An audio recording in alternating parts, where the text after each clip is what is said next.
What is happening here? I watched a video on my phone that showed the inside of my house, specifically our bedroom.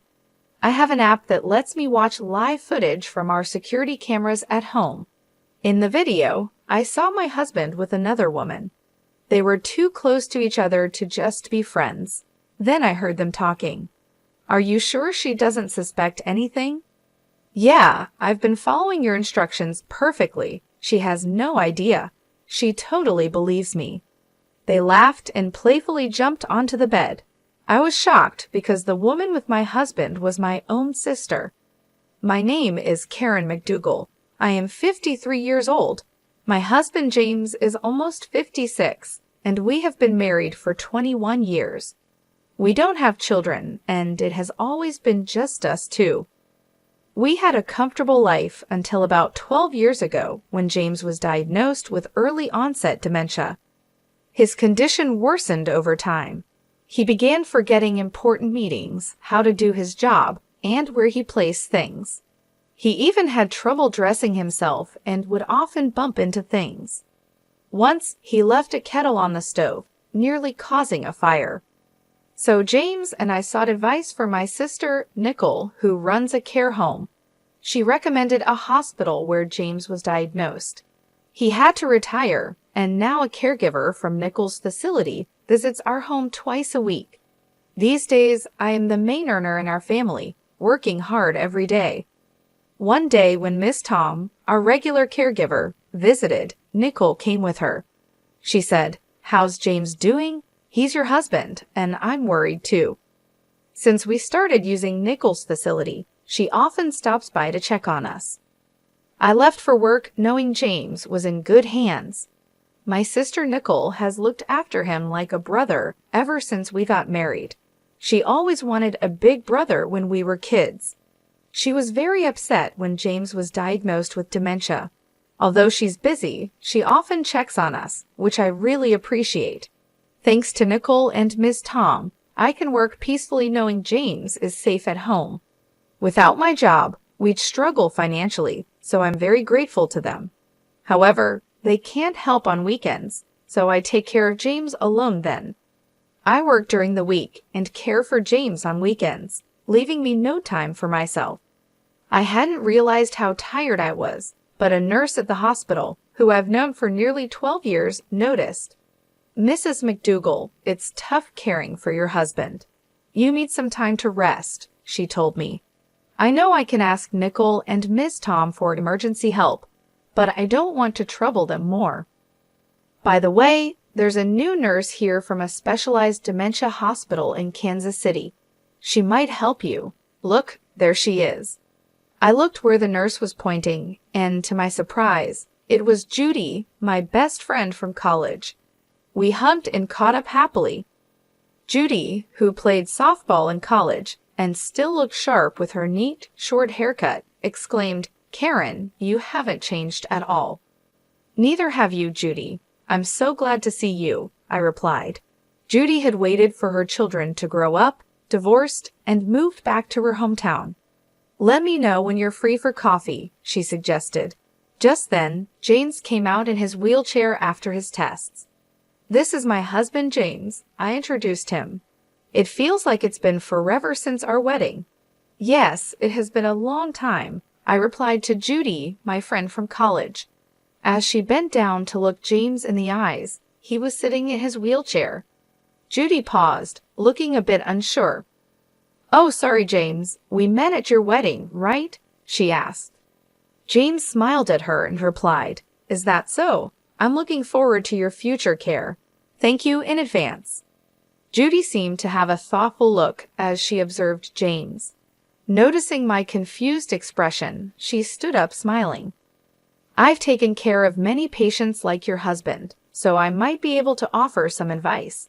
I think I can help, so feel free to ask." "Yeah, I'll definitely rely on you. Thanks, Judy," I said. We said goodbye to each other after that. Over the next few months, I ran into Judy a few times, like when I went to pick up James's medicine or when his health got worse. Each time, Judy looked at me with concern, but I pretended not to notice and just shrugged it off. A few months after reuniting with Judy, James and I went to the hospital together. As James was called in for his checkup, I heard someone call, "Karen." It was Judy, looking serious. "Is something wrong?" I asked. "Your husband James just went in for his examination. Do you have a moment?" Judy asked. "Sure, I guess," I replied. Judy led me to a counseling room. "Karen, how is it taking care of James? Are you managing okay?" she inquired. "Thanks for asking," I said. I shared with Judy about James's recent health and how the constant caregiving was wearing me down. Judy listened intently, seeming concerned about my well-being. But then she started to say something surprising. "Actually, Karen?" What she said next was hard to believe. About a week before we met again, Judy told me she was shopping in town when she saw Nickel with a man she recognized. Nickel introduced him as her boyfriend. Later, at the hospital, I realized the man was James, my husband. It was all very confusing. "Judy, that explains the strange look you had when we met," I said. Judy had seen Nickel and James together in town just a week before our meeting. However, James didn't seem to notice Judy. Back then, I looked different. I had long hair and wore glasses, which might be why he didn't recognize me. Judy also mentioned something else that bothered her. She felt James's behavior at the hospital didn't seem right for someone with dementia.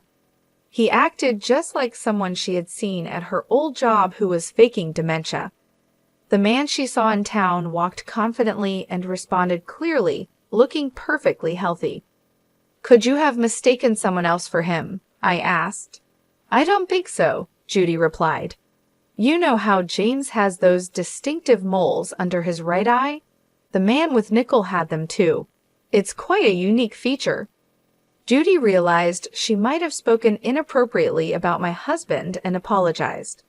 But it was true, James does have those moles, and it's rare for someone else to have the same ones in the same place. Could James have been pretending to have dementia for 12 years and be having an affair with Nickel? The story was hard to believe, but Judy isn't known to lie. "I don't think this hospital is very good," Judy admitted. "The doctors aren't great, and I've heard some bad rumors. It seems odd that they have so many patients. I think you should get James properly checked to see if he really has dementia," she suggested seriously. After hearing what Judy said, I went to a large store and bought a home security camera. I placed it in hidden spots in the living room and bedroom to secretly record what was happening while I was at work. I set it up to connect to my smartphone and checked it during my breaks. Surprisingly, James acted differently than he did around me. He wasn't lost or confused about where things were. He seemed to be living normally. Also, when Miss Tom, the caregiver I had hired for James, came over, there was no sign of her actually taking care of him. Furthermore, I discovered that Nickel had been visiting my house frequently while I was away. The camera also captured their conversations clearly. "You're not getting caught pretending to have dementia, right, James?" "Yeah, because I'm doing just as Nickel suggests, pretending not to know the date or where things are working perfectly, pretending not to write or go outside, and thinking it's day when it's actually night would be good too. Karen is a trusting person, so I don't think she'll suspect anything." "Is Miss Tom okay? Won't she spill the beans?" "Ah, she's fine. She's a single mom with a kid, so she needs the money. I've been giving her a bit more salary, and she's been keeping quiet." After laughing together, they would flirt and head to the bedroom. I was speechless when I saw the footage. I couldn't believe my sister and husband were plotting behind my back, but the evidence was clearly recorded on the camera. Confronted with the undeniable truth, I felt lost. A few days later, I felt the need to talk to Miss Tom, who had been taking care of James. When I contacted her, she said she would be available the following Saturday. I went to her apartment and showed her the footage. She looked defeated, cried, and apologized to me. "What you see in this footage is the truth. I've been deceiving you all this time, and I'm truly sorry. I don't have a license, and I was struggling to find another job. I had no choice but to follow what Nicole said because she offered me a good deal, she confessed. She explained that she was a single mother needing money, but she felt guilty for helping deceive me. Her guilt helped me get her statement.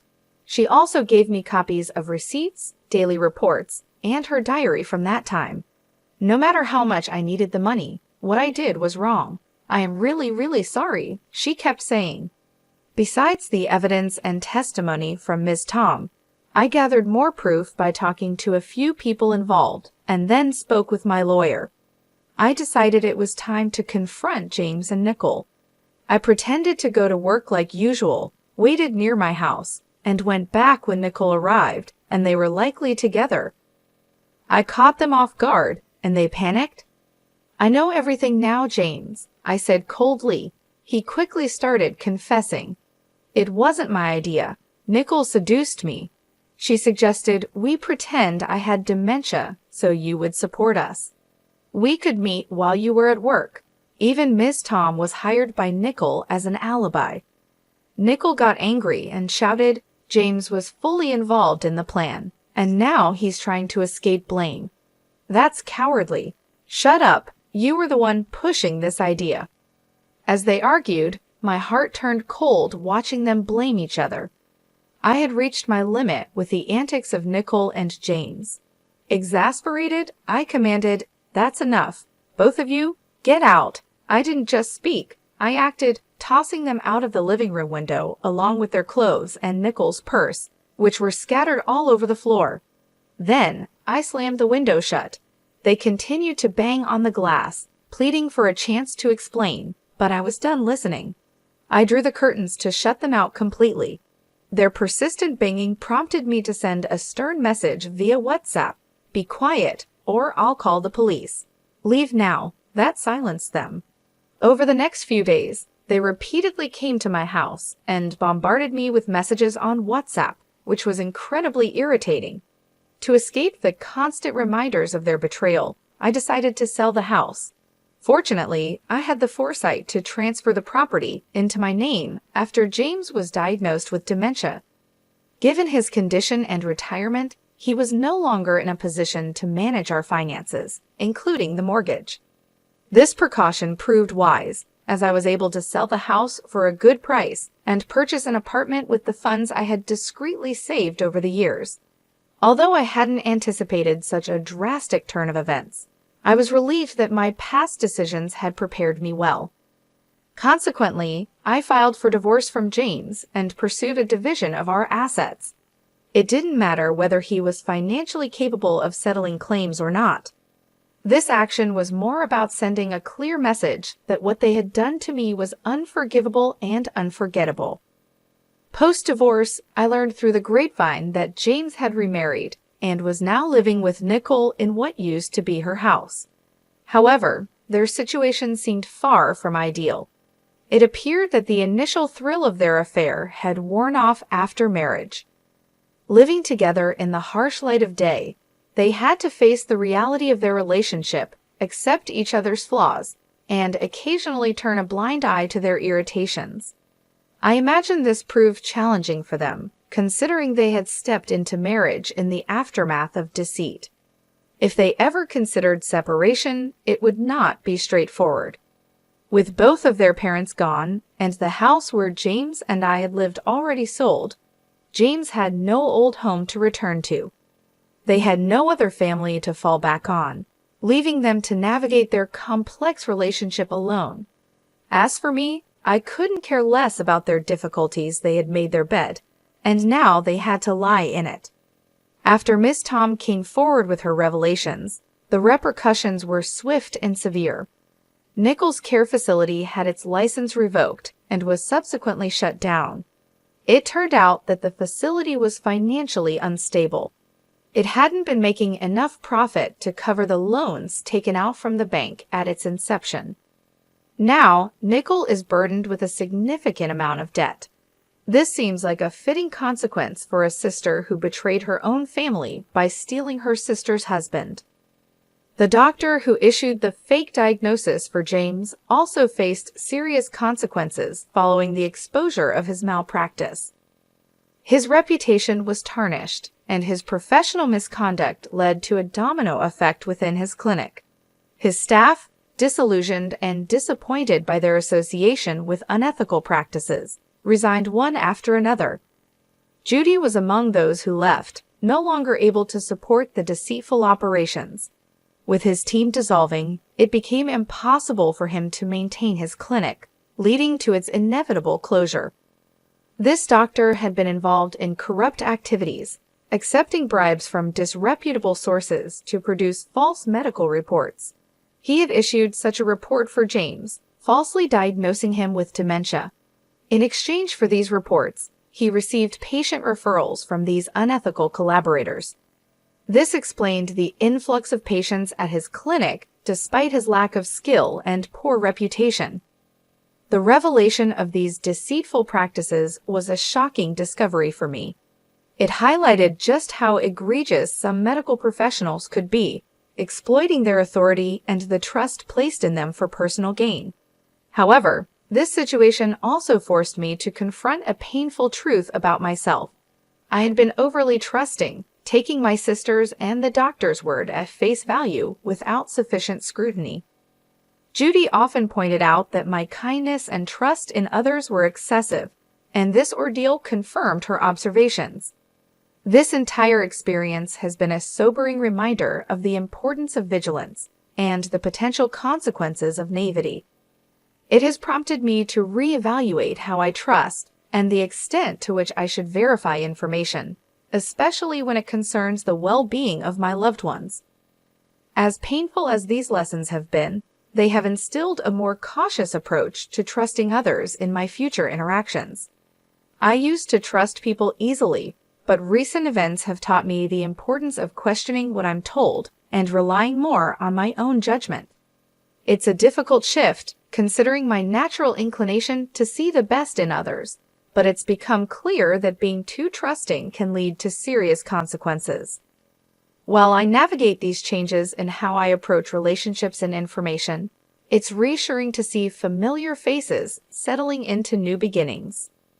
Judy, a friend whose judgment and integrity I've always respected, has successfully transitioned to a new job at a large general hospital in a nearby town. Her extensive experience, especially her previous role in a prestigious Kansas City hospital, was highly valued, leading to quick acceptance and trust from her new colleagues. She's thriving in an environment that appreciates her skills and dedication, which brings me a great deal of joy knowing that she's finding fulfillment in her work. In a lovely turn of events, on Judy's recommendation, Ms. Tom, who was entangled in the recent turmoil but showed remorse for her actions, has found a position at the same hospital, working in the cafeteria. It's a fresh start for her, an opportunity to rebuild her life in a less pressured role, away from the complexities of direct patient care. This chance at a new beginning in a supportive environment might just be what she needs to move forward. One of the brighter moments during these times has been the arrival of a new companion, a male miniature Dachshund puppy whom I brought home about a month ago. His joyful demeanor and playful antics are a constant source of comfort and delight after long, tiring days. Judy's affection for him is evident. Her eyes sparkle with joy every time she sees him frolicking with his favorite ball. While she insists that her frequent visits are purely to indulge in his cuteness, I know there's more to it. Judy is considerate and caring, often using her love for the puppy as an excuse to check on me, ensuring I'm not just coping but thriving despite the challenges I've faced. These visits from Judy have become a cherished part of my routine. They remind me that life can still hold simple joys and genuine connections, even after profound loss. The laughter we share, the quiet moments spent in companionable silence, and the comfort of having someone who understands and supports me unconditionally are invaluable. It has led me to reflect on the unexpected paths life takes us on, and how sometimes the outcome isn't as bleak as it initially seems. Losing my husband in the way I did was devastating, and the betrayal cut deep. However, Finding solace in my friendship with Judy and the unconditional love of my new puppy has given me a renewed sense of purpose and happiness. It's in these small, everyday moments with them that I find strength and recovery. As I adjust to this new phase of life, the idea of living a single life, enjoying the company of my dear friend, and my delightful puppy doesn't just seem bearable, it feels genuinely fulfilling. Perhaps this is what contentment looks like for me now. Simpler, quieter, but no less rich in love and companionship.